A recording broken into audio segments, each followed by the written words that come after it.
कोशिश करते हैं कि आज हमारा एक एग्जिस्टेंशियल फिलोसफर मुकम्मल हो जाए, सो दैट उसके एक आध दिन में हम इस टॉपिक को मुकम्मल कर सकें और फिर ज़्यादा नहीं बचा इसमें वेस्टर्न फ़लसफ़े में।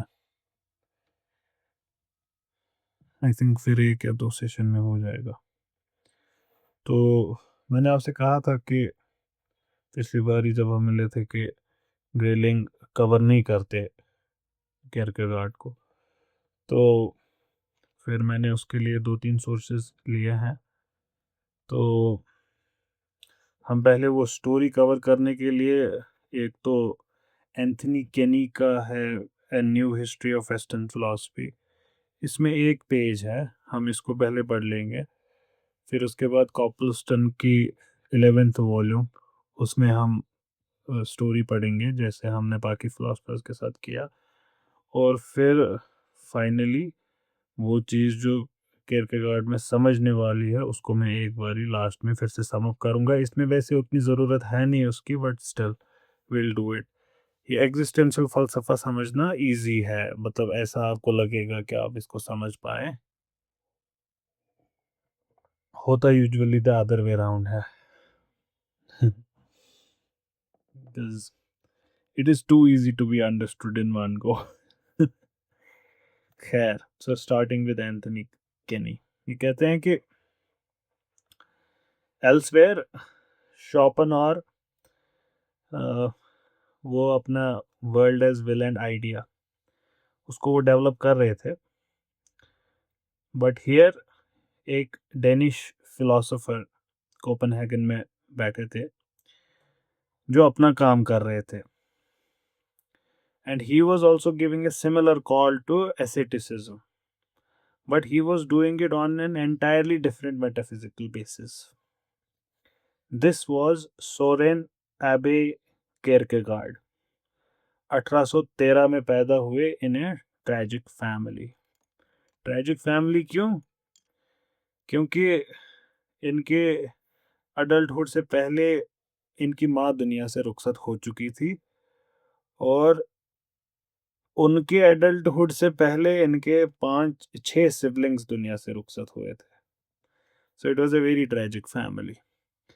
और इनके अब्बा फादर, उनको ऐसा लगता था it was because of him referring to his father, that उन्होंने बहुत पहले कुछ गलत काम किए थे। He had uttered a blasphemous sentence to a shepherd, because of which he was seeing all these issues.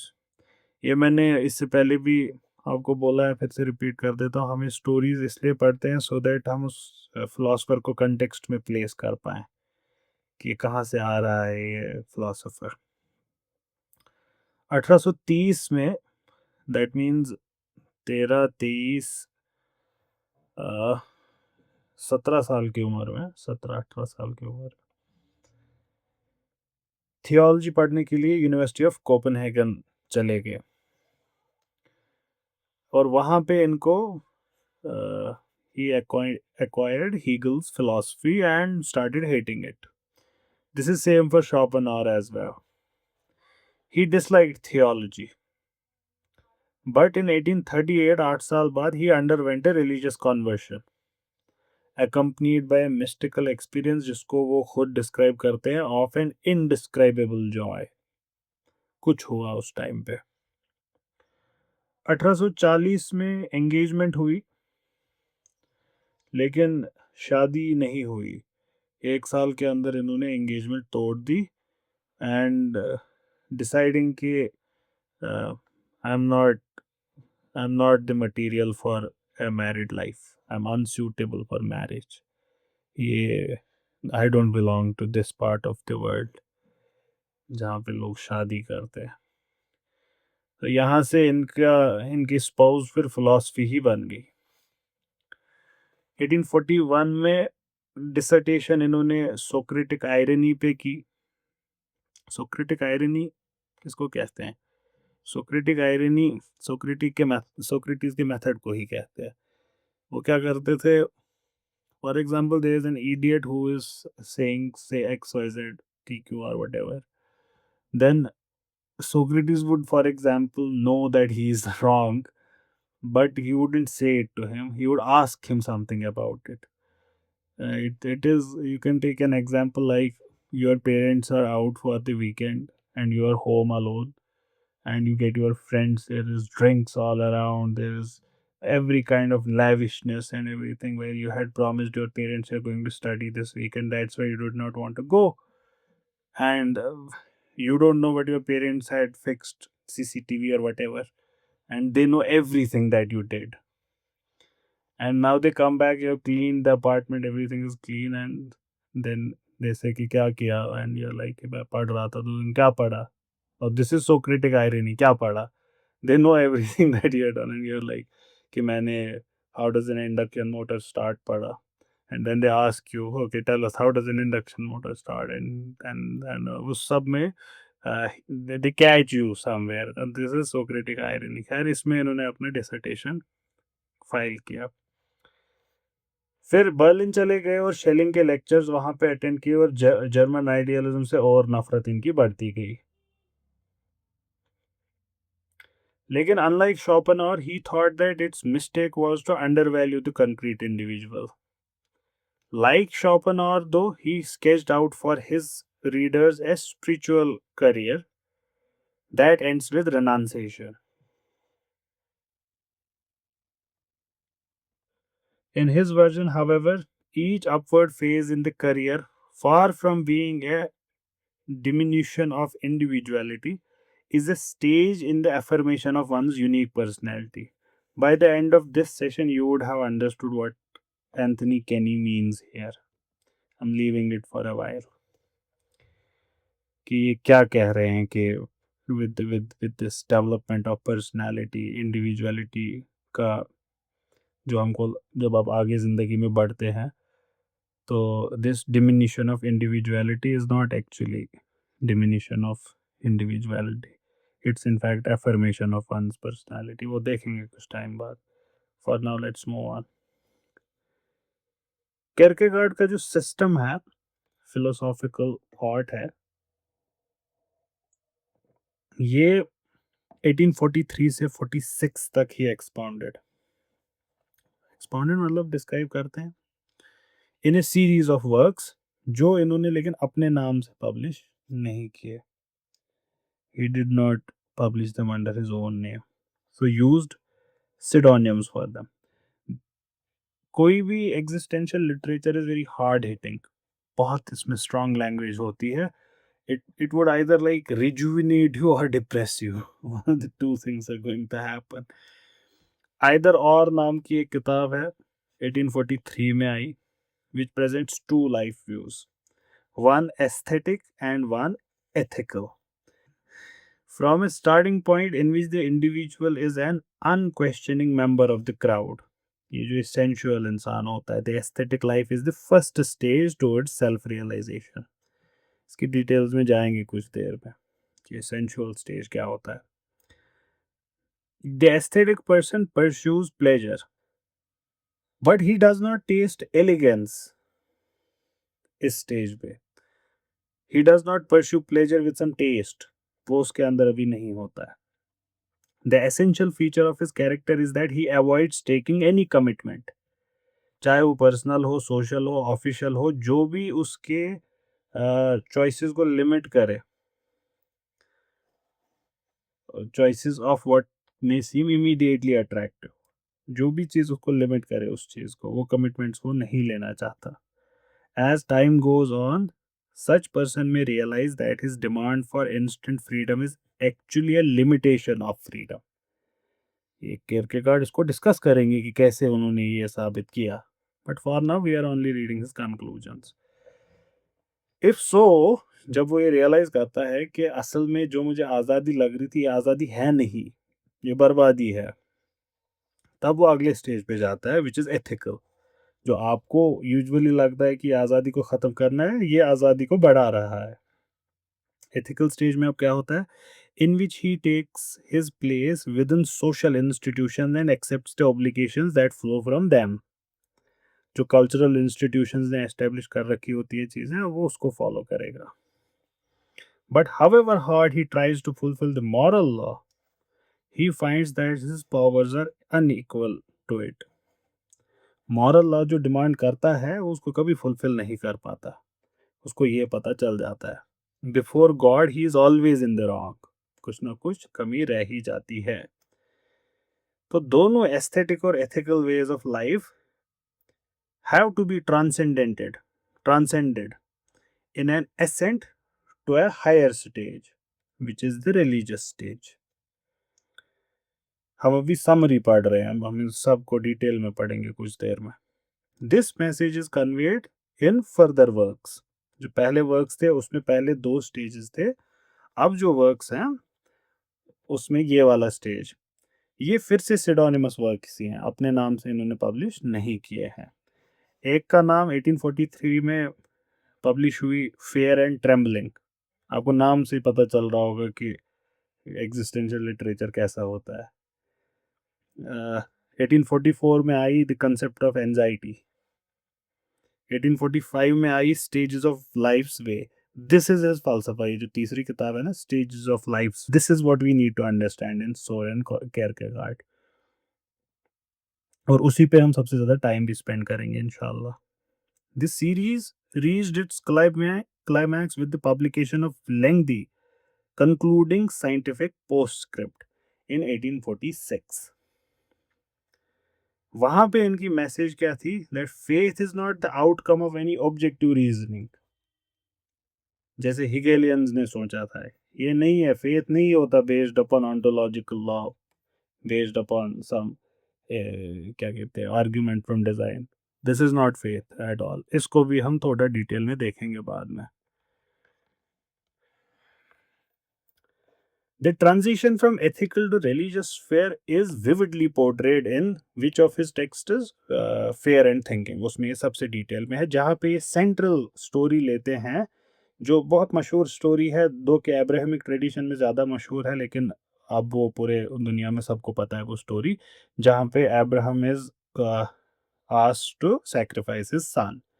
Obviously, he comes from the Judeo-Christian tradition, so for them the son is Isaac. The Muslims would say the son was Ishmael. लेकिन अभी I was reading Copleston and there was that irony in it when he said that he was asked to kill his only son Isaac, and I was like, there he could not have been the only son. So fair, I'll point that out when we read that.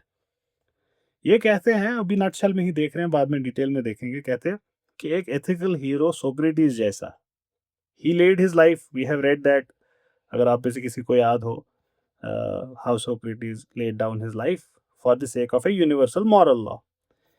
कियरकेगार्ड का argument है कि Abraham did not follow a moral law, Abraham broke the moral law, क्योंकि एक निर्दोष को कत्ल करना, it is breaking of moral law, but he did it in obedience to an individual command of God. This is what Kierkegaard calls the teleological suspension of the ethical. ये technical statement है, this is फलसफा proper for Kierkegaard, इसके भी detail में जाएंगे। ये teleological suspension of ethical क्या है, अभी इतना समझ लीजिए कि आपने एथिकल जो था उसको सस्पेंड किया because of some purpose, teleological suspension of ethical. So Abraham's act that transgresses the ethical order to pursue a higher end which is outside it. लेकिन जब एक individual he feels a call to violate a moral law, कोई उसको कह नहीं सकता कि ये जो उसकी टेम्पटेशन है ये मेयर टेम्पटेशन है, जेन्युइन कमांड है खुदा की, इसको कोई नहीं कह सकता।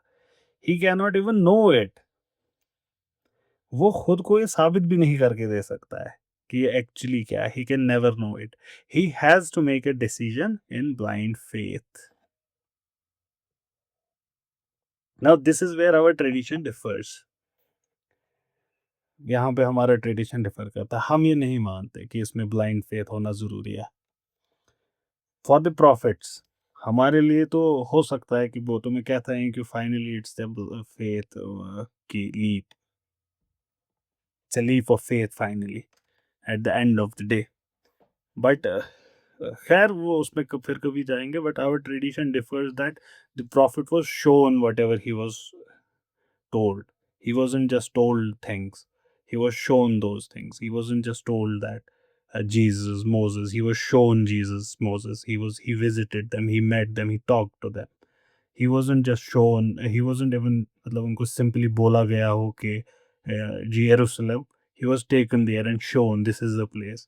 He wasn't simply told that there is a heaven or hell. He was shown heaven and hell, and that's why he described those places, and he would tell us, for example, when he warned woman that you do this nashukrana, and because of that the condition of many women in the hereafter is not good, because he was shown it. He was shown sidratul muntaha, he was shown jannat, and he saw all those things directly. And then he came within two post distance of God as well. So but abhi falsafa for a while. Kierkegaard के लिए it has to be a leap in the dark, जो Abraham ने किया, आपको लेकिन कभी पता चल नहीं सकती. तो 1848 में इनका फिर से एक और मिस्टिकल एक्सपीरियंस हुआ, और इसके बाद इन्होंने एक more transparent method of writing adopt किया, और अब इन्होंने अपने नाम से पब्लिश करना शुरू किया. इस वक्त इन्होंने क्रिश्चियन डिस्कोर्सेज जैसे purity of heart is to will one thing या वर्क्स ऑन लव, ये इन्होंने 47 में लिखे दोनों. फेडरिक नीचे दुनिया में आ चुके हैं इस टाइम तक, अभी वो लेकिन बच्चे हैं.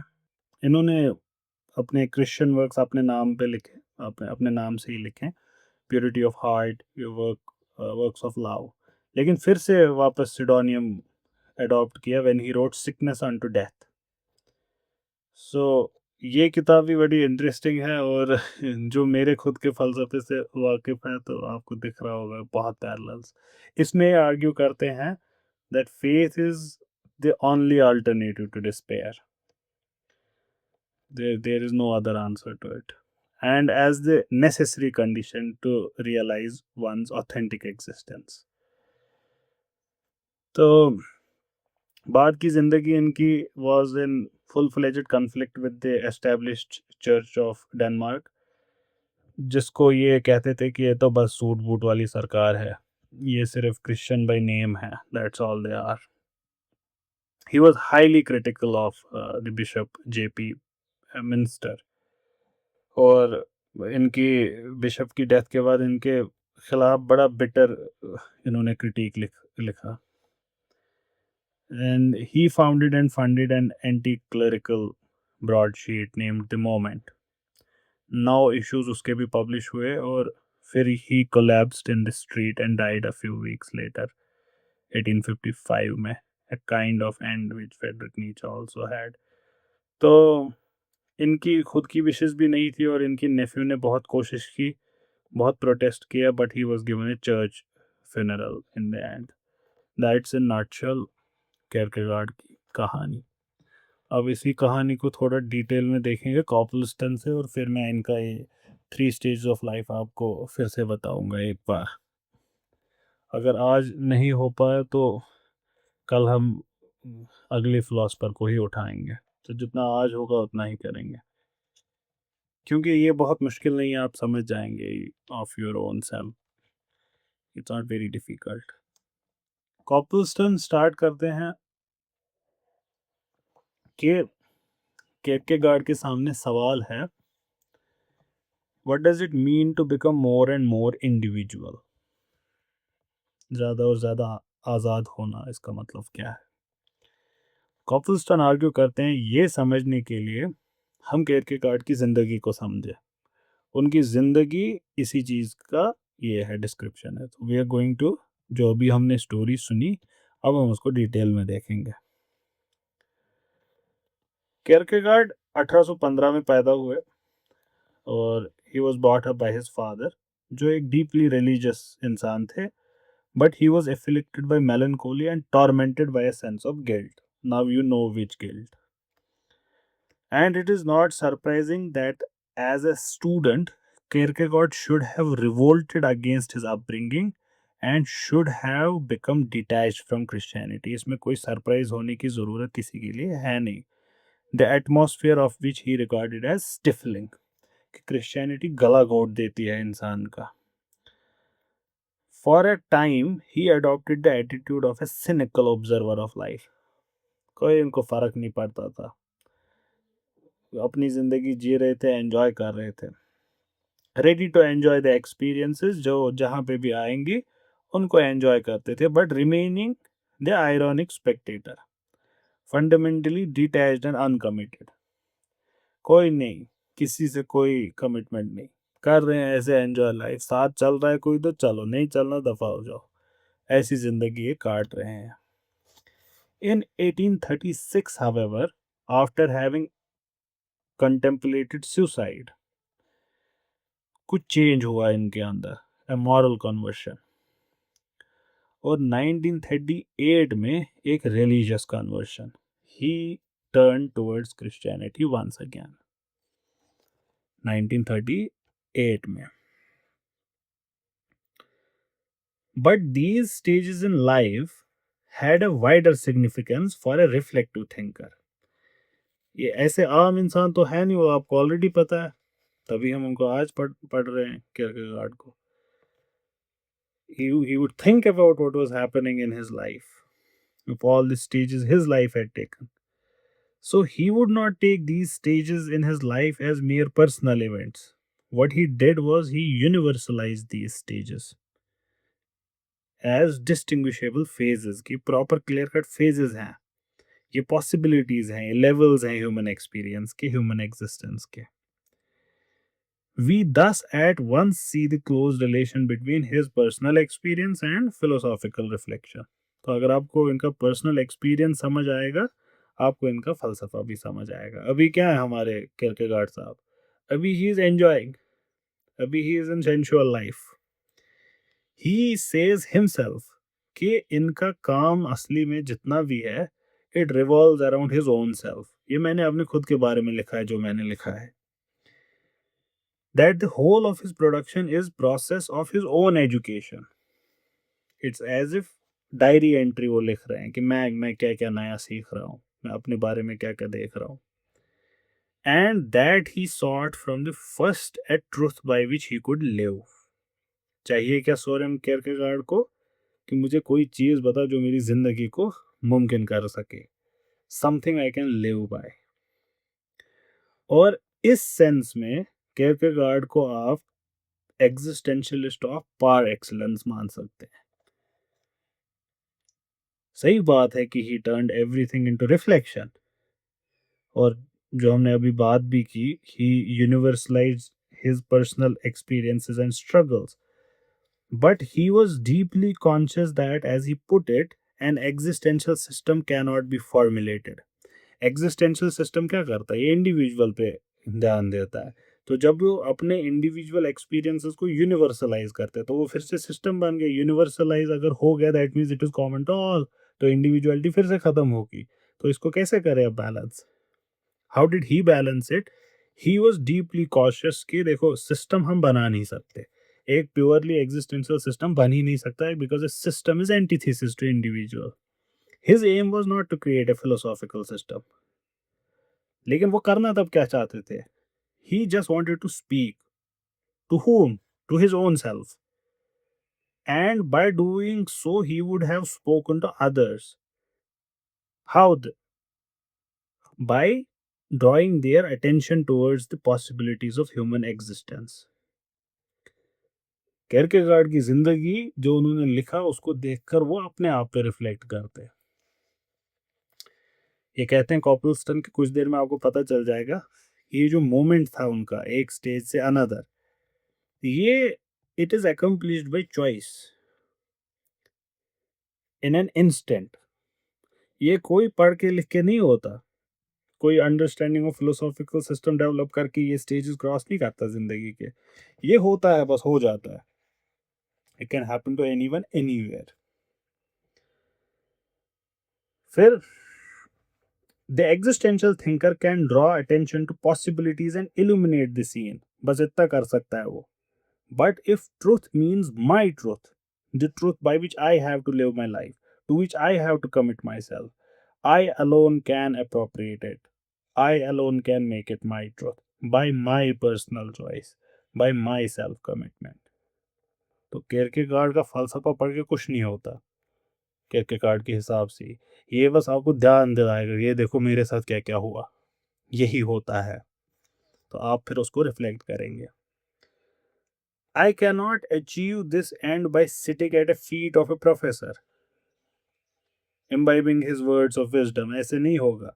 आप हीगल के लेक्चर्स अटेंड करते जाएंगे, you would be marvelling his ingenuity, his learning spectacle, वाह क्या स्पीकर है, what a great speech today. But when you leave the मस्जिद, when you leave the lecture hall, when you leave the classroom, you are the same as before. And what I have learned or think I have learned is not a truth by which I can live. बड़ा enjoy किया आपने उन 4 minute. ये केरकेगार्ड के लिए sensual stage, that's all it is.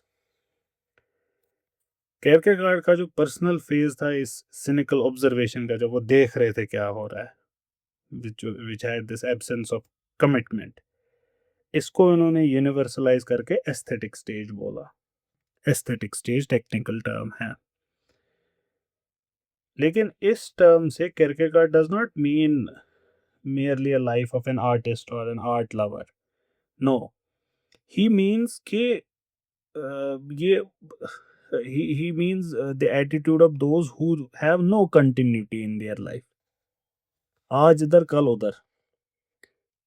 Continuity होती क्यों है जिंदगी में? कंटिन्यूटी जिंदगी में होती है due to fixed and not just fixed, then you observe those standards as well. Principles को फॉलो करना, उसूल को इस जिंदगी में फॉलो करना, वो आपकी जिंदगी को कंटिन्यूटी देगा. If you don't, then there will be no continuity. इस स्टेज को ये कहते हैं डॉन जॉन स्टेज. ये डॉन जॉन स्टेज क्यों इन्होंने इसको बोला? ये प्रॉपर नाउन है, डॉन जॉन, ये नाम है किसी शख्स का. ये स्पेनिश लिटरेचर के बहुत वो फिक्शनल, एक बहुत मशहूर हस्ती है. इसको आप कैसेनोवा से कंपेयर कर सकते हैं, इसको आप कंपेयर कर सकते हैं मॉडर्न डे जेम्स बॉन्ड के साथ. This character of Spanish literature devotes his entire life to seducing woman. ये बस इनका एक काम है. आप इसको अपने कल्चरल रेफरेंस में वैसे समझ सकते हैं, हाँ भाई हमारे शौकीन मिजाज के हैं, तो दैट शौकीन मिजाज वाला थिंग, या आशिक मिजाज वाले लोग जिनको कहा जाता है, जब वो किसी से बात भी करते तो दूसरा इंसान हंस लेता है क्योंकि पता होता है what he is trying. Consider जोई लाइक दिस, ओ फ्रेंड्स का, whenever he says how you doing, you understand what he is doing. तो Don Juan stage, but it includes much more than just this mere sensuality. इतना ही नहीं है. It includes the attitude of those who just hate fixed lines, जिनको ये उसूलों से नफरत होती है, इन कॉन्टोर्स से नफरत होती है, जो चाहते हैं कि इन रस्म रिवाजों से आगे निकलना, इनको तोड़ना. Who want to taste all experiences that there are, who want to put on all characters, who want to try everything which is out there, just do it wala attitude, who strive after a false infinity. ये जो aesthetic man है, he refuses to recognize and to choose himself, to commit himself. Anything which binds him down and gives shape and definiteness to his life, such as morality and religion, he rejects it. कोई भी चीज जो उसकी जिंदगी को shape दे, उससे वो भागता है. He may be a sensualist or he may be an ironic observer of life, but if he refuses to commit himself, he belongs to the aesthetic stage. वो भी यहाँ पे है. इस एस्थेटिक स्टेज से आगे आता है मॉरल या ethical stage. The shapeless individualism जो पहले स्टेज में थी, इसको वो अब छोड़ देता है, रिनाउंस करता है, in favour of a kind of subordination to the universal. Universal क्या? यूनिवर्सल मॉरल लॉ, जिसकी क्लेम सब पे है, सबके लिए वो इक्वल है. So he submits in front of it. इस स्टेज में जैसे सोक्रेटिस इसका क्लासिक एग्जांपल है, अभी एंथनी केनी में भी आपने देखा, we have the reign of the universal laws. But though the law is affirmed absolutely, and though the individual gives shape and determination to his life, thus becoming more of an individual than an aesthetic man, ethics by itself looks to happiness, to something temporal, without the relation to the transcendent being affirmed. फिर तीसरा stage आता है, religious stage, the standpoint of faith. इस character का इस stage का specific character क्या है कि individual does not subordinate himself simply to an impersonal universal law but stands in an immediate relation to God affirmed by faith, एक personal absolute God. He realizes his own worth now, कि वो खुद क्या है. He realizes कि वो एक finite individual है, एक creation है, एक creature है, and he affirms this self before God. He can thus be said to choose himself in the deepest sense now. अब highest level पे उसने खुद को choose किया. And Kierkegaard speaks as though in the affirmation of his relationship to God, man transcends the universal. वो universal से भी आगे निकल गया. इसके लिए वो हजरत इब्राहिम का एग्जाम्पल लेते हैं, who was willing to sacrifice his son for them, Isaac, as an illustration, as an example. जो हजरत इब्राहिम करने वाले थे, it was against the universal. It was against moral law. ये सही नहीं है करना. But in faith he recognized that the absolute relationship of individual to God, it transcends even these universal laws. It is through the affirmation in faith of his relationship to God that the human being becomes the individual in the highest possible sense. For the relationship of finite person to infinite and personal absolute transcends the universal and is appropriated in pure inwardness. Kierkegaard God, खुदा की existence के proofs को irrelevant समझते हैं. और इतना ही नहीं कि वो इररिलेवेंट समझते, like him, like me, both of us are on the same page on this. He considers them undesirable as well. They rob God of his true personality, these proofs. He considered them undesirable even if you have them. अगर आपके पास proof भी है खुदा के existence का, उसको छुपा के रखो, उसके बारे में बात ना करो प्लीज. वो उसको इररिलेवेंट तो समझते हैं, अलबत्ता वो नुकसान भी करते हैं दोगुना. जब ऐसा फलसफा हो, then what are we left with? We are left with a leap of faith, the passionate appropriation by the individual of an object to uncertainty. एक अनसर्टेनिटी फेथ के अंदर होती है. इसके बारे में बहुत बारी बात की है हमने कि तभी उसको फेथ कहते हैं. The truth which matters is my truth, ये subject to truth. The truth which I have chosen, to which I have committed myself, for which I venture all and by which I choose to live, rather than any public property truth, सबका truth. No. Kierkegaard asserts that the tonality of existential choice is dread. इसके बारे में भी करेंगे detail में बाद में बात. Though sometimes इसके लिए वर्ड यूज किया जाता है anxiety. In any case, we have to distinguish it from fear. Anxiety और फेयर में डिफरेंस है. अब देखिए, बड़ा खूबसूरत डिस्क्रिप्शन है. फेयर होता है किसी डेफिनेट चीज का, and you can get rid of it. You fear the spider. You can get rid of the fear by an appropriate action. Either you remove the spider or you remove yourself from the place. ये हो गया fear. Anxiety और dread, it is something different. अब इन्होंने जो terminology use की है, मतलब उसका आपको समझ आ जाएगा. He says sympathetic antipathy and antipathic sympathy. और इसका ये है क्या, ये सबसे क्लियरली अच्छे से अवेलेबल है इंसान के सामने जब उसको चूज करना है खुदा कि आप खुदा के साइड रहेंगे या उनके खिलाफ रहेंगे।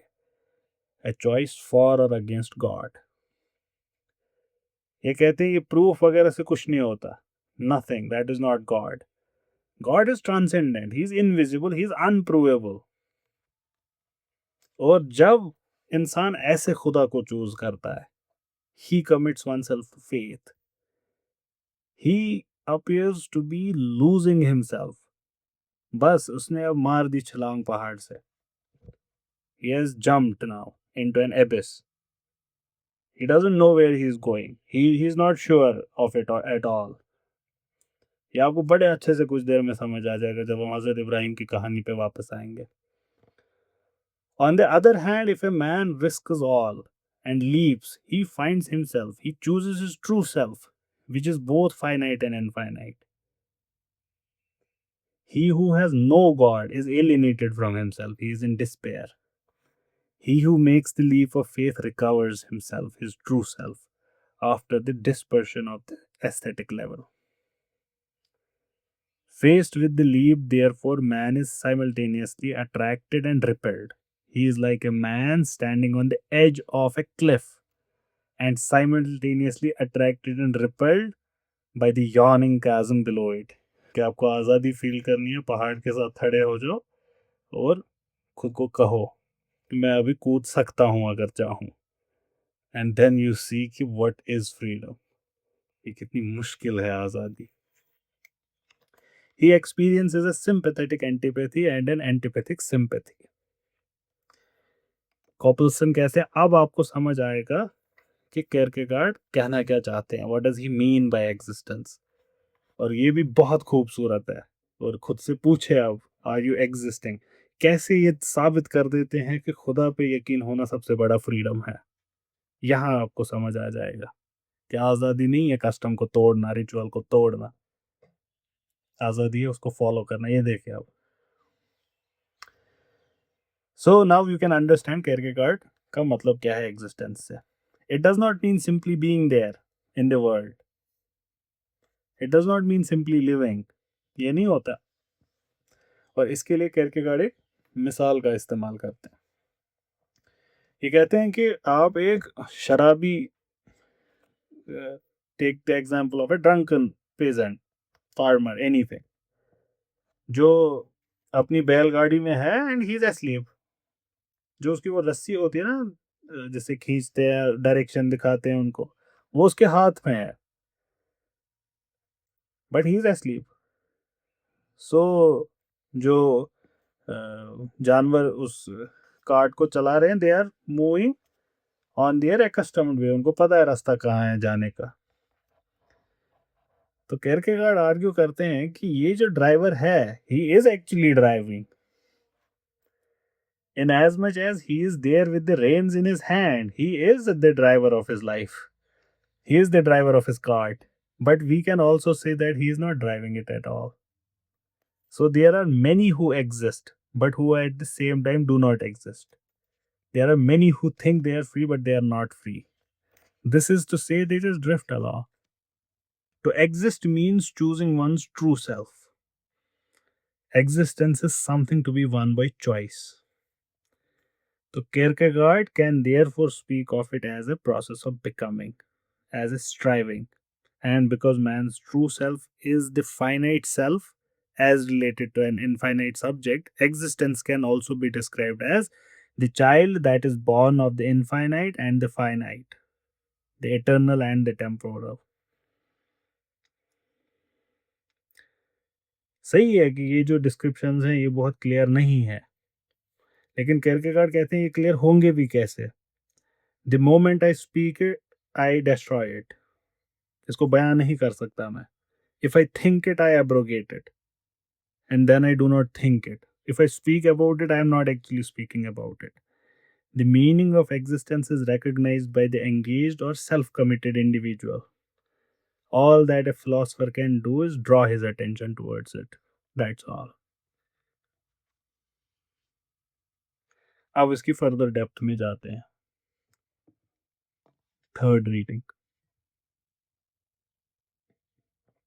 कहना क्या चाहते थे इस पूरे में। इसके लिए पहले हमने कैनी पढ़ा, फिर कॉपलस्टन. नाउ दिस इज एन ऐसे आई हैव टेकन ऑनलाइन, ये मिला मुझे, तो वहीं से देखते हैं इसको. पहले तो फिलोसॉफिकली देखते हैं डेकार्ट के स्टेटमेंट से ये एग्जिस्टेंशियल फिलोसफर क्यों हैं. और जो हमने कल नहीं, पिछला सेशन जो हमने किया था उसके साथ इसको थोड़ा सा लिंक करते हैं. किरकेगार्ड ये आइडियलिस्ट पोजीशन, रैशनलिस्ट पोजीशन को चैलेंज करते हैं पहले, और उसमें पहले ये डेकार्ट के उस थीसिस को, कॉगितो एर्गो सम, उसको चैलेंज करते हैं. किरकेगार्ड का कहना है कि क्या cogito ergo sum totally opposite है इसका. The truth is opposite to it. जिस पे आपने पूरा अपना फलसफा खड़ा किया, उसकी जो बेस है उसका opposite is true. We must be before any thinking is possible. उन्होंने क्या कहा था? I think therefore I am. Kierkegaard क्या कहते हैं? I am therefore I think. तो उसको रिवर्स करते हैं, I must exist in order to think. In the realm of, ये हमने वहां पे भी पढ़ा है डेकार्ट के फलसफे में भी, बट अभी अब रिपीट हो रहा है. डेकार्ट ने क्या कहा था कि I think therefore I am. कह रहे हैं no, in existence I precedes thinking, but there isn't actually a contradiction. They are saying the same thing. Descartes के लिए एपिस्टेमोलॉजिकली थिंकिंग प्रीसीड्स फर्स्ट. तो इल्म की बेस थिंकिंग है. Ontologically existence precedes any other thing. हमने वहां पे बात की थी कि Descartes was not actually circularly arguing, he was right. So for Kierkegaard, I is prior to thought. मैं मेरी हस्ती ज्यादा इंपॉर्टेंट है. ये बेसिक बिलीफ है सब एग्जिस्टेंशियलिस्ट्स का कि ऑन्टोलॉजी इज मोर इम्पोर्टेंट. ये मोर फंडामेंटल है. एपिस्टेमोलॉजी देख लेंगे, आप बात बहस करते रहना, पर the problems I am facing, that is what I need solutions for. और किरकेगार्ड के लिए आई थिंक, और इसमें आगे कुछ ऐड करने की जरूरत है ही नहीं. आई एम इसमें ऑलरेडी इंक्लूडेड है आई थिंक में. Thinking presupposes I am existing. तो जब डेकार्ट कहते हैं I think therefore I exist, it is just tautology. It is repetitive superfluous addition.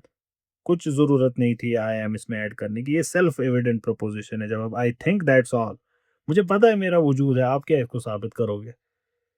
आप क्या इसको डिस्प्रूव करोगे? I am having these nightmares every day every night. You are telling me let's first decide whether you exist or not. To hell with you, दफा हो जाओ. मेरी जिंदगी मुझे पता है, it is challenging me every day. This is what Kierkegaard would say. The philosophical mistake जो Descartes ने कमिट की थी वो ये थी कि Descartes wanted to know, Kierkegaard के हिसाब से, I or self as an object, whereas this self is pure consciousness and it is ever knower, never the known. It is not known, it is the knower of things. खैर, Kierkegaard फिर यहाँ से आगे बढ़ते हैं, and now he starts criticizing the general self, the universal spirit. Kierkegaard कहते हैं कि philosophers ने क्या किया? They have abstracted the idea of universal spirit from individual spirits. हर एक इंडिविजुअल में कॉमन क्या है उससे एब्स्ट्रैक्ट करके एक यूनिवर्सल सेल्फ की बात कर दी फिलोसफर्स ने. As we have the idea of horseness from different horses, वहां से इन्होंने इंसानियत का एक कंसेप्ट निकाल दिया. But this is not any concrete thing. There is no horseness that exists anywhere. It is always the real horse, individual horse that exists. All products of reason have only logical status. ये जो इंसानियत की बात करते हैं, ये spirit की बात करते हैं, यूनिवर्सल स्पिरिट की बात करते हैं, ये कहीं एग्जिस्ट नहीं करता. It only has a logical status, that's all it is.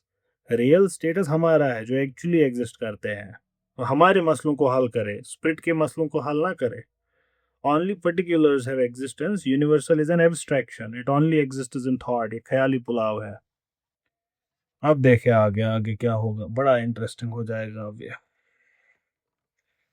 Boredom, anxiety और डिस्पेयर. किरकेगार्ड कहते हैं ये है हमारा मसला.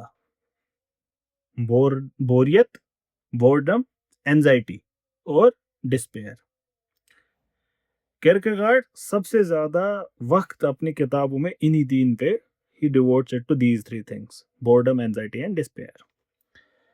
इन तीनों को एक एक करके देखते हैं। When are you bored? Boredom is absence of stimulation, physical और mental, they're not stimulated enough. And relief from boredom is only like it lasts for some time. बोरियत से आजाद फिर से कब तक करोगे वही चीज आप? कब तक करोगे? कोई नई चीज आपको मिल गई, मूवी नहीं रिलीज हुई, okay something to do finally, and you are watching the movie. अब एक बार देखी, दो बार देखी, कितनी बार देखोगे? खत्म। Passion, a good play, marriage even उसके बाद मैरिज का example is not right because he talks about it elsewhere, but meeting a new friend और making a new friendship, stimulating conversation even. Kierkegaard कहते हैं कब तक आपको बोरियत से निकालेगा?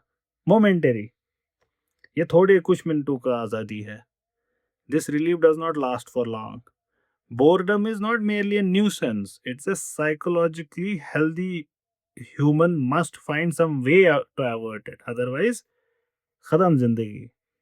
और यही आप जिंदगी इसी में काटते हैं। इसको आप उन स्टेजेस के साथ भी लिंक कर सकते हैं कि एस्थेटिक स्टेज में इस इंसान सिर्फ बोरियत से भाग रहा होता है।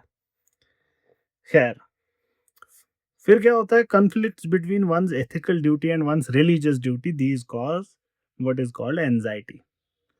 एंजाइटी क्या होता है? Feeling of worry, nervousness, uneasiness, जिसके बारे में you are uncertain, that's being anxious, anxiety उसको कहते हैं। जो सोशल सिस्टम्स है एथिक्स के, जो मॉरल सिस्टम्स है हमारी सोसाइटीज के, they often lead one two make choices जो उसका स्पिरिचुअल हेल्थ उसको इजाजत नहीं दे रहा होता है। अंतरात्मा कुछ और कह रही होती है, बाहर कस्टम कुछ और कह रहा होता है। The tension between these conflicting duties, these cause anxiety, and these like boredom, this must also be escaped. So if you want to be happy, this is also what you want to escape. And finally, despair. Despair, what is despair? The loss of hope, absence of hope, that is despair.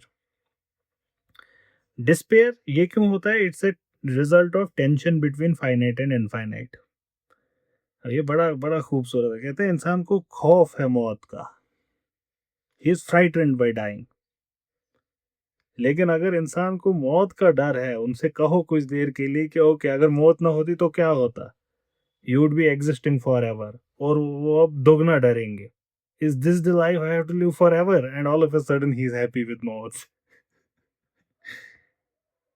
सो दोनों case में there is a tension between finite and infinite.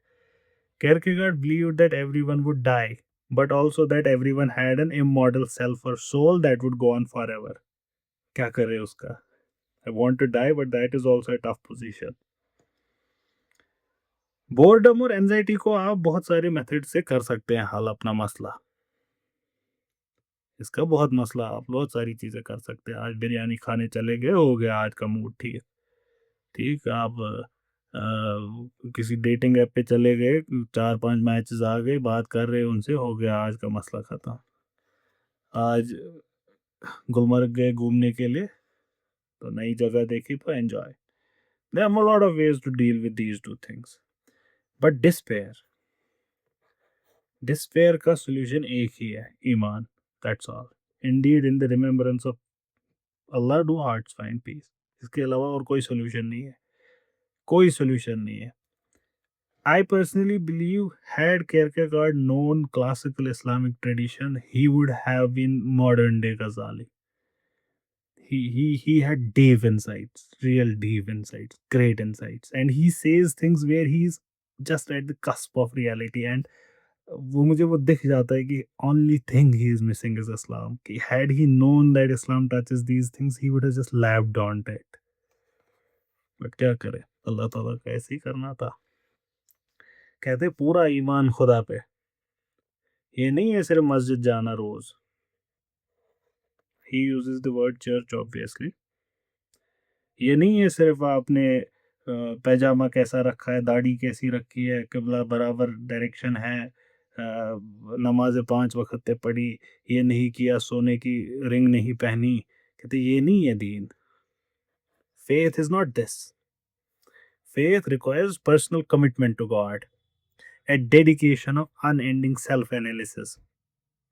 Kierkegaard thought that having total faith in God can end despair. There is no other way. And this was extremely difficult as well as extremely important. Faith, क्या कह रहे हैं Kierkegaard? कि without doubt it is difficult, but it is important. It is equally important. Kierkegaard ने 1845 में publish की stages of life's वे। ये जो ऊपर टाइटल है ये इसी पे बेस्ड है। केयरकेगार्ड कहते हैं खुद की जिंदगी भी इनकी इन 3 स्टेजेस से गुजरी थी, तो उसको इन्होंने काइंड ऑफ यूनिवर्सलाइज किया कॉपलस्टन के हिसाब से। ये कहते हैं कि इंडिविजुअल को 3 स्टेजेस पार करने पड़ते हैं to become his true self: aesthetic, the ethical and the religious. ये 3 स्टेजेस होते हैं। And these 3 stages represent competing views of life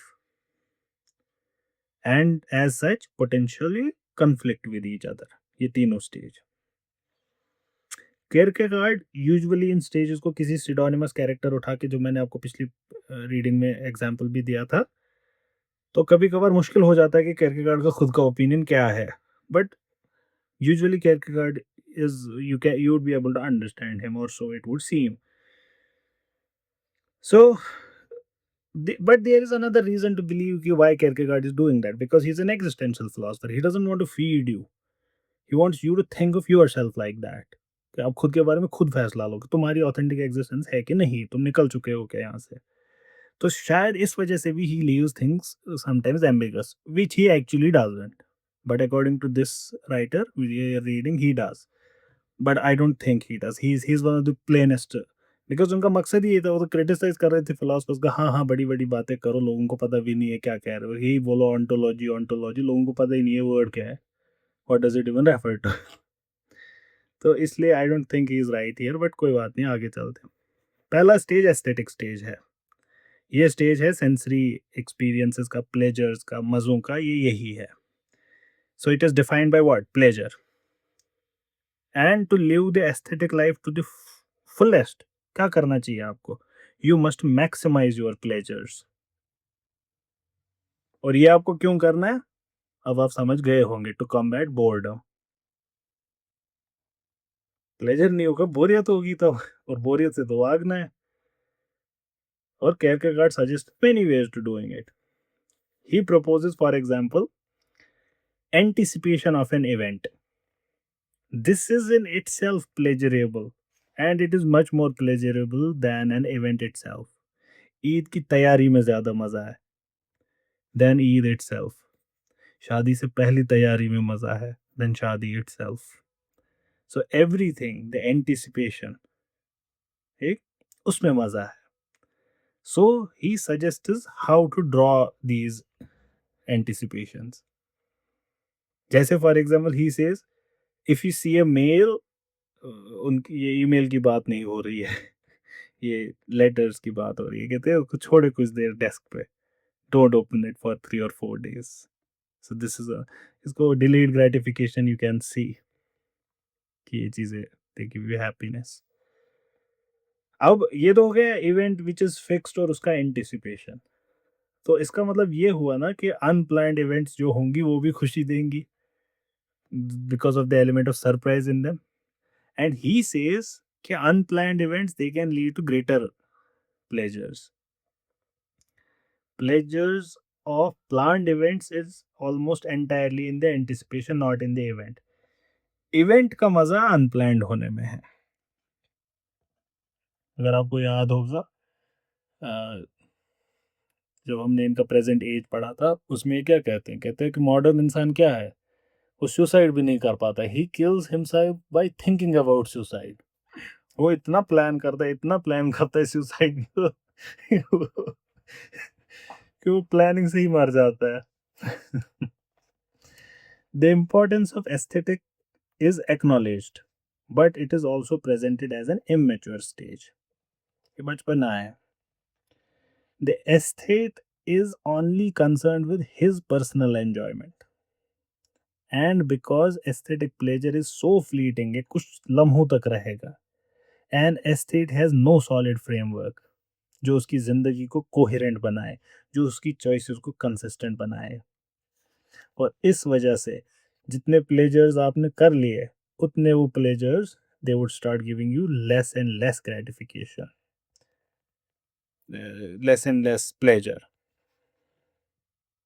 So the pleasures with time wear thin, and one must begin seeking ethical pleasures instead. और केरकेगार्ड argue करते हैं कि ये ऐसा नहीं है कि ये वाला हो गया अब दूसरे पे जाए, नहीं. अब आपको रियलाइजेशन होती है कि प्लेजर्स, एथिकल प्लेजर्स में हर एक एस्थेटिक प्लेजर है and more. So you are still seeking more pleasures now. So ethical life actually offers certain pleasures which aesthetic life cannot even offer. An aesthete can never do something solely for the good of someone else. But we all know that doing things for others, they are also incredibly enjoyable events, जो पहले level पे हो ही नहीं सकता. अब ये दूसरा second stage of life पे. इस टर्म के लिए what are ethics? Ethics are social customs, morals जो गवर्न करते हैं how you ought to act. These are ethics. Ethics are not always in opposition to aesthetics, ऐसा नहीं है. But when the two are in conflict, it is the ethics that take precedence. The aesthetic life must be subordinated to the ethical life. इस stage पे ऐसा होता है आपके साथ. As the ethical life is based on more consistent, coherent set of rules, जो एक अच्छी सोसाइटी बनाने में मदद करते हैं.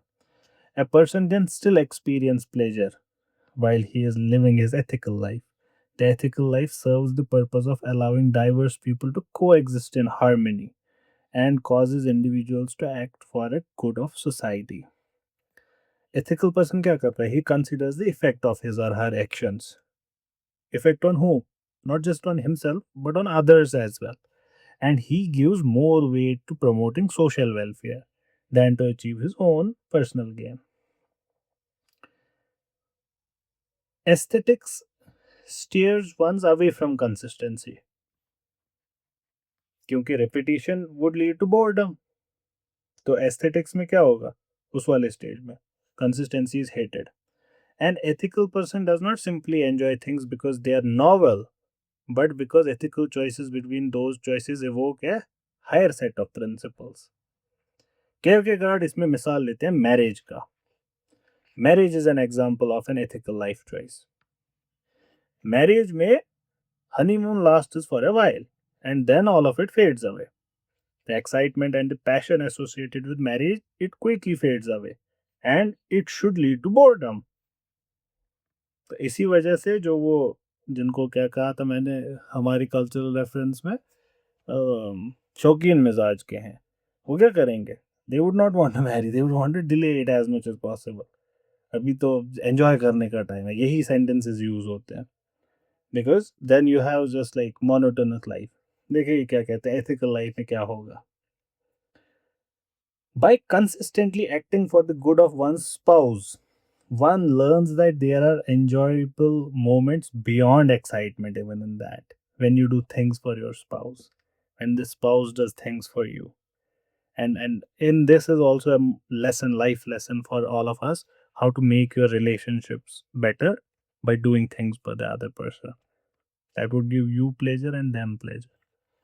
Still, the ethical life does little to nurture one's spiritual self.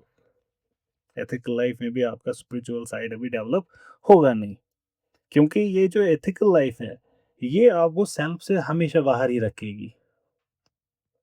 Because ethical sense is somehow bending in front of this society.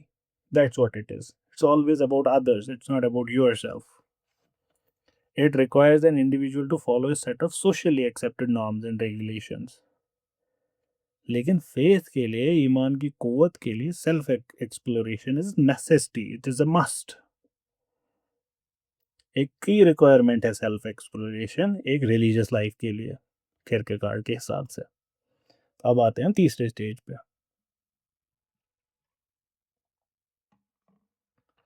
Kierkegaard religious life को highest level of existence मानते हैं। He also believes that almost no one lives a truly religious life। इनका सवाल है कि मुसलमानों के बीच मुसलमान कैसे हुआ जाए। How to be a Muslim among all Muslims? Obviously he says Christian among all Christians। कहने का मतलब how do you live an authentic religious life when you are surrounded by people who are falsely religious। और religious होने की जब definition वो लोग हैं, how can you now have an authentic existence? ये सवाल है किरकेगार्ड का तीसरे स्टेज पे। किरकेगार्ड के हिसाब से खुदा के साथ रिश्ता ये दिल का है, ये आपका अपना है, ये आपको बनाना है, कि किसी और के लिए नहीं बनाना है, खुद आपने बनाना है। ही बिलीव्ड ये जो लार्ज स्केल रिलीजियस इंस्टीट्यूशन है जैसे चर्च है, हमारे यहाँ रस्में जो हैं हमारी, ये कहते हैं कि ये इस पे पर्दा डालता है, खुदा छुप जाते हैं नमाज के पीछे। आप सजदा खुदा को नहीं कर रहे होते, नमाज का बुत खड़ा कर रखा होता है और नमाज को सजदा कर रहे होते हैं। You bend in front of the fast, you don't bend in front of God. Kierkegaard passionately criticize the church, और आप इसको एक्सटेंड कर सकते हैं हमारे यहाँ, हमारे लिए इसमें क्या है। क्यों? Because they interfere in the personal spiritual quest of each true Christian, जो हर एक अच्छे मुसलमान को करना चाहिए, उससे हमको हमारे रस्म रिवाज रोकते हैं, ये किरकेगार्ड कहते हैं। एस्थेटिक लाइफ में पैशन आपको रूल करता है, एथिकल लाइफ में सोसाइटल रेगुलेशन रूल करता है, रिलीजियस लाइफ में सिर्फ और सिर्फ खुदा आपको रूल कर सकते हैं और कोई नहीं। One can never be truly free and this causes boredom, anxiety and despair. सही ईमान doesn't lead to freedom. It doesn't lead to freedom. But what does it do then? It relieves the psychological effects of human existence. Existence is, it is something that should create a dread inside you. And only way outside it is to embrace faith in God. And faith necessarily involves embracing the absurd. देखिए बहुत खूबसूरत होने वाला है। ये दो terms में differentiate करते हैं बिलीफ और फेथ में। ये कहते हैं one can only have faith in God, one can not believe in God. If we, जो हम वर्ड्स यूज करते हैं, if we wing in terms Kierkegaard with our conversations, what he is saying is कि अल्लाह ताला पे सिर्फ ईमान हो सकता है, अल्लाह ताला साबित नहीं किए जा सकते। ये देखेंगे आप कुछ देर बाद, this is what he means. He says we believe in things we can not prove. We have faith in things which we cannot prove. We believe in things that we can prove. We can have faith in things which are beyond our understanding। ये इसकी मिसाल लेते हैं और इस मिसाल से clear हो जाएगा। ये कहते हैं you don't have faith in gravity, you believe in gravity। आप इसके इफेक्ट्स रोज रोज देखते हैं। You recognize as proof of gravity's existence all these events that take place in your life। Kierkegaard कहते हैं it makes no sense to say that we have faith in gravity। Faith के लिए there has to be a possibility that gravity may fail you tomorrow, it may fail to materialize, then you would say okay, I have faith in gravity, it's not going to fail me tomorrow। No, you believe in gravity। Faith requires uncertainty, and that's why in God you can only have faith। Why? Because God is beyond proof। If you were certain about him, then it was never what you call faith। He is beyond reason। He says there is no rational evidence for God, and this is exactly what allows people to have faith in him। Otherwise there would be no faith in God if there was rational existence। When I was reading this, I was like, This is ditto what I have been saying for a year now.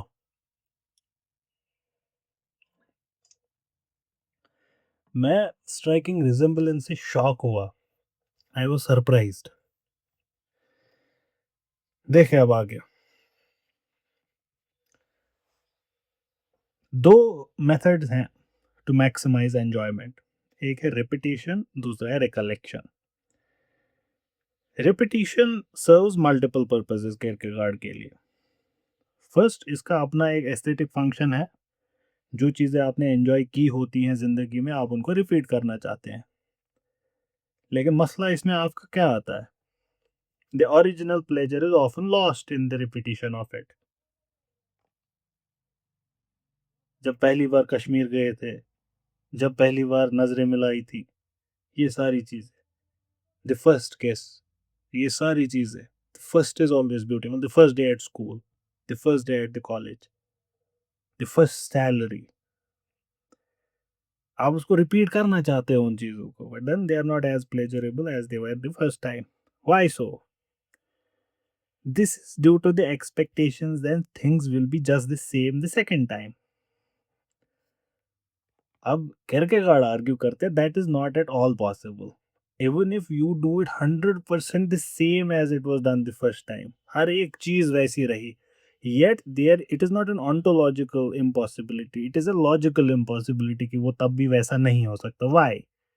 The pleasure of expectation clouds the fact that original experience wasn't undertaken with a specific idea of joy. पहली बारी पता नहीं था कि क्या feel होगा. दूसरी बारी पता है क्या फील करना चाहते हैं. हो ही नहीं सकता आप वो. तो अब आपको दिख रहा होगा फेस को क्या कह रहा है. It's a leap in the dark and that gives humans pleasure to not know what's happening, to embrace what you do not know. And that's what makes marriages beautiful. इसीलिए लव मैरिजेस हम कहते हैं ना कि I don't love marriages succeed, because you know the person. It is totally the opposite which makes marriages succeed when you don't know the person. It's beautiful. खैर, आगे देखें. Repetition can produce powerful feelings, but usually only when the experience occurs unplanned. अब देखिए ये भी सही बात है. When there is an unplanned thing, same चीज जो पहले हुई थी, लेकिन अब वो हुई लेकिन आपने प्लान नहीं की थी, तो it will create the same feeling again. In this case, the pleasure might even get magnified because it would suddenly recreate the happy memories. So, how do you, for example, in your marriages, make your partners happy? By recreating the memories, but they do not know you're going to do those things. And good for you if they would also be attending these sessions, I would tell them as well. But since only you are knowing it, so it's for you. In other words, this is recollection. Recollection hoti hai. There's pleasure in planned repetition, but it is a comfortable pleasure. It's not an exciting one. Repetition, ये anticipation की, it creates a joy of anticipation inside you, but a joy that seldom materializes in the actual event. Recollection offers the joy of remembering a particular happy event. You recreate that thing. Recollection can be cultivated along with the imagination to increase one's day to day aesthetic pleasure. Often, recalling a pleasant occurrence is more enjoyable than repeating the event. कि याद करना उस पुरानी event को वही ज़्यादा खूबसूरत है देन रिपीटिंग इट. इस दर्द में जलने का है अपना नशा, अपना मज़ा.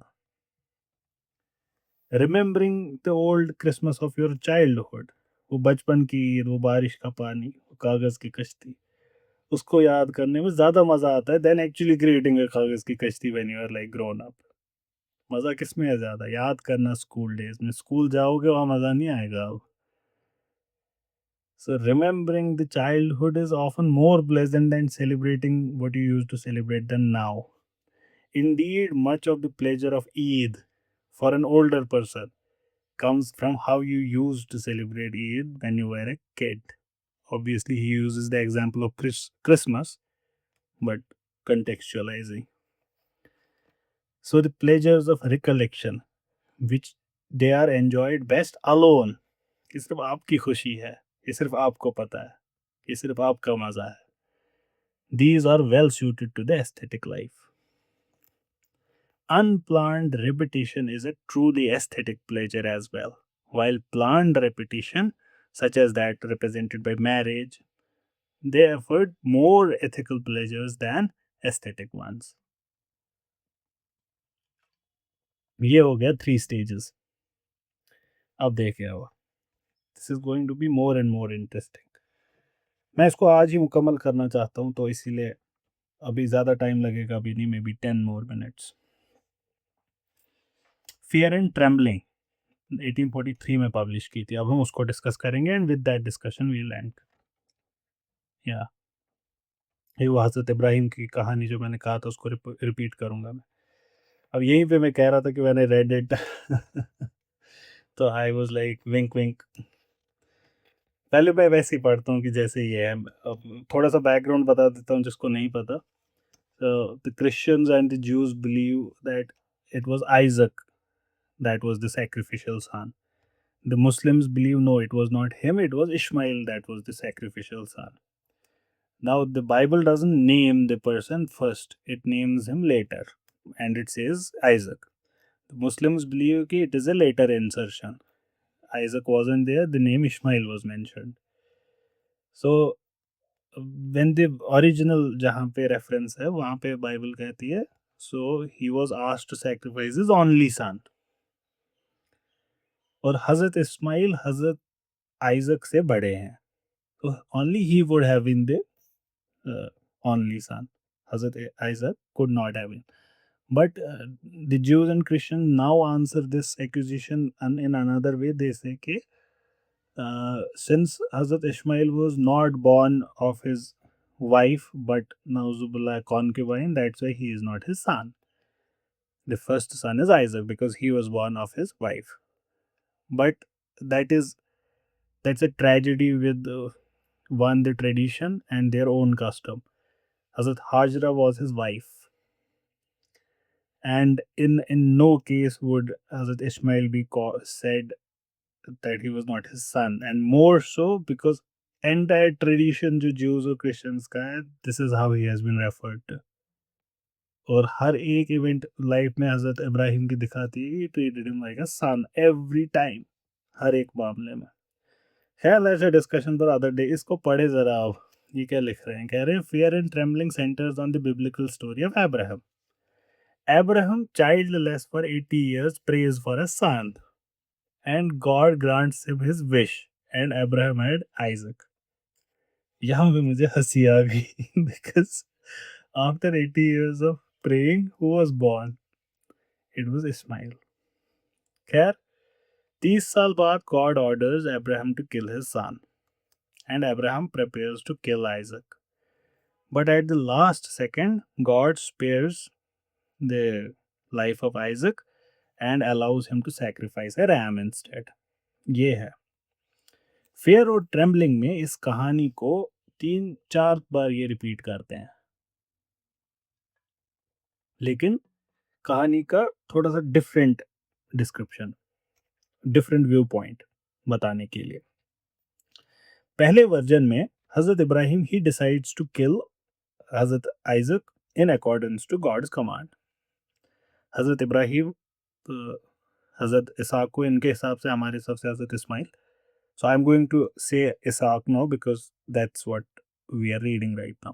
So but understand कि we have a different understanding. तो हज़रत इब्राहिम हज़रत इसाक को कन्विंस करते हैं कि he is doing it by his own will, not by God's. ये पहला वर्जन है. ये झूठ है. But Abraham says to himself that he would rather have Isaac lose faith in father than in God. इस वजह से वो उससे कहते हैं कि I am going to kill you not because of God's will or something, I want to kill you.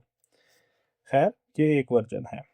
दूसरे version में दूसरा पर्सपेक्टिव दिखाने के लिए कहते हैं कि इसमें Abraham sacrifices a ram instead of Isaac. Even though God spares Hazrat Isaac की life, Abraham's faith is shaken. Why? Because God asked him to do such a thing in the first place. How could he? How dare he? ये दूसरा version है इसी story का. तीसरा version, Abraham decides not to kill Isaac and then prays to God to forgive him for having thought of sacrificing his son in the first place. कि ये मुझसे हो ही नहीं सकता, मैं नहीं कर रहा ये, and he keeps on praying for forgiveness. हमारे पास ऐसे हमारे ट्रेडिशन में है ऐसा एक example where a prophet did a thing and he was then हजरत यूनुस जिनको जोना कहते हैं, he was sent to Assyrian Empire, I think, and he did not go there. He's left, and then in the ship, तो करेंगे फिर कभी बात. Probably जोना, हजरत यूनुस अगर उन्हीं को कहते हैं. So in the fourth version, ये तो 3 स्टोरीज हो गई. उसमें क्या होता है? Abraham can't go through with killing Isaac, and Isaac begins to question his own faith due to his father's refusal to do what God commanded. He is a prophet and he is not doing what his God commanded him to. बाकी जो किताब है fair and trembling में केरकेगार्ड इन 4 possibilities को अब describe कर रहे होते हैं. He starts examining these 4 things, focusing on this story from religious and ethical stages of life के perspective से. और फिर फाइनली कंक्लूजन केरकेगार्ड का क्या है कि इसाक को मारना is ethically wrong but religiously right. Ethically it is wrong but religiously it is right. Kierkegaard also uses his retelling of Abrahamic story to distinguish between faith and resignation. Abraham could have resigned to kill Isaac just because God told him to do so, because he knew that God was always right. वो इस वजह से ये कर सकते थे. Okay? God is always right. He has told me to kill him. I kill him. मसला खत्म. लेकिन केरकेगार्ड क्लेम करते हैं Abraham did not act out of resignation that God must always be obeyed, but rather out of faith, and there is difference. But rather out of faith that God would not do something that was ethically wrong. इसलिए नहीं कि God has to be obeyed always. इसलिए that God would not do something which is ethically wrong. Abraham knew that killing Isaac was ethically wrong, but he had faith that God would spare his son. Abraham faith को differentiate कीजिए belief के साथ कि God could actually do it. That's where the beauty lies. He has faith he wouldn't. He does not believe he wouldn't. This is a difference. And now it becomes much and much more beautiful. Abraham decided to do something ethically wrong because having faith in God, God's goodwill, God's goodwill was religiously right. Kierkegaard claims that the tension between ethics and religion would have caused Abraham anxiety. Kierkegaard argues that his retelling of story of Abraham demonstrates the importance of teleological suspension of the ethical. कहने का मतलब teleological होता है something which concentrates on the ends. So, for example, if you are hungry and you eat something, the goal is that you should not be hungry anymore. Then you have made a teleological decision. You acted by acting so as to achieve the end of not having hunger anymore. So Abraham performs a teleological suspension of the ethical when he decides to kill Isaac. Abraham knows that killing Isaac is unethical. However, Abraham decides to suspend the ethical. In other words, to put ethical concerns on the back burner because he has faith in the righteousness of the end, that God will bring about something good. Abraham's faith that God will not allow an unethical telos allows him to make what seems to be an unethical decision. Abraham puts religious concerns over ethical concerns, thus proving his faith in God. अब इस पूरे discussion को अगर analyse करें तो the tension between ethics and religion, this produces anxiety. Abraham feels anxiety because it is his ethical duty to save his child. but it is his religious duty to sacrifice him. So there's an anxiety now. Ethics are for the good of the many. They transcend individual personal aesthetic concerns. So ethics would demand he should not do it. But Abraham recognizes that his personal relationship to God that transcends even his social commitments to ethics and his son. If Abraham had desired to kill, ये बहुत interesting होने वाला है. If Abraham had desired to kill Isaac, this could have been both immoral and irreligious. अगर ख्वाहिश की वजह से ये किया होता. However, Abraham doesn't decide to kill Isaac for personal aesthetic reasons or for social ethical reasons. Abraham decides to kill Isaac because of Abraham's faith in God. Kierkegaard believes ethics are important to society. लेकिन एक individual के लिए खुदा को जानना, to approach God, and an individual can only approach God through faith. इसके लिए सिर्फ और सिर्फ faith ही possible है और कोई तरीका नहीं है. Kierkegaard argues that Abraham's faith in God was a faith that God wouldn't really make Abraham kill Isaac. अगर ये ईमान नहीं होता हजरत इब्राहिम के पास, he would have refused to kill his son.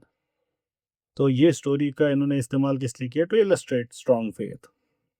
Abraham's faith was tested by God in this example, and Abraham passed the test with flying colors. In this way, what is Kierkegaard trying to do? He is attempting to draw a distinction between blind obedience required by the church and true faith of an individual required by God. Kierkegaard argue करते हैं कि if Abraham had only been willing to kill Isaac because God ordered him to do so, this would have demonstrated obedience, not faith. Instead, the Abraham of Kierkegaard's retelling is willing to kill Isaac because of his faith that God would actually make him kill Isaac. Now, and this sounds like a paradox. लेकिन ये जो इस paradox है, this highlights the distinction again between faith and belief. Belief मतलब that which is provable. Abraham has faith that God won't make him kill Isaac, but that doesn't mean that he believes in it. To believe something is to be assured of it. Okay, God is not gonna let me do it. Assurity hona. To have faith requires the possibility that you can be proven wrong. Okay, I'm going to do it. And let's see क्या होता है. If Abraham genuinely believed that God wouldn't make him kill Isaac, the sacrifice would be no kind of test. तभी test ही कहाँ है? अगर हजरत इब्राहिम को 100% पता ही है कि नहीं करने देंगे अल्लाह ताला ऐसा, हजरत इसहाक को नहीं मारने देंगे, मसला ही खत्म हो गया तब. ये तो ऐसी बात होगी ना जब आपको पता है कि my teacher is not going to do it and then you do something. What kind of test is that? That's not a test.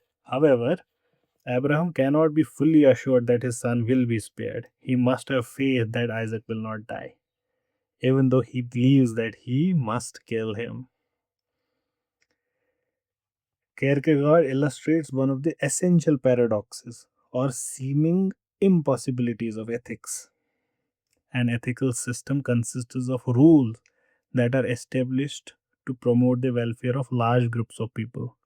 However, sometimes the rules actually harm people, and following a rule may help one person, but it will harm 10. Ethical systems are created to achieve certain ends, but humans lack the ability to see into the future. Therefore, no one can be completely certain of how to reach these desired ends. Faith in God answers this uncertainty because it removes the burden of prediction कि होगा क्या future में. अगर आप अल्लाह ताला पे यकीन रखेंगे फर्क नहीं पड़ता फिर क्या होगा. Whatever happens, you're courageous enough. Faith involves the teleological suspension of the ethical, in which faith allows one to believe that an unethical action will actually result in a better end. Humans alone have no access to this kind of information. Only God has access to this kind of information. Therefore, humans must put their trust in God whenever doing so conflicts with society's ethical systems. The decision to do this produces anxiety because a person can never know if he or she has passed the test until the test is complete. Kierkegaard thinks anxiety is a negative feeling, yet it can be taken as a positive sign that one is pursuing the correct relationship with God. So fear becomes what? A sign of faith. And now, from today, you would realize when Quran is being criticized, when it again and again says create this fear of God inside you, it is actually talking about something which has been recognized as something great by none other than Kierkegaard. So that was Kierkegaard for you.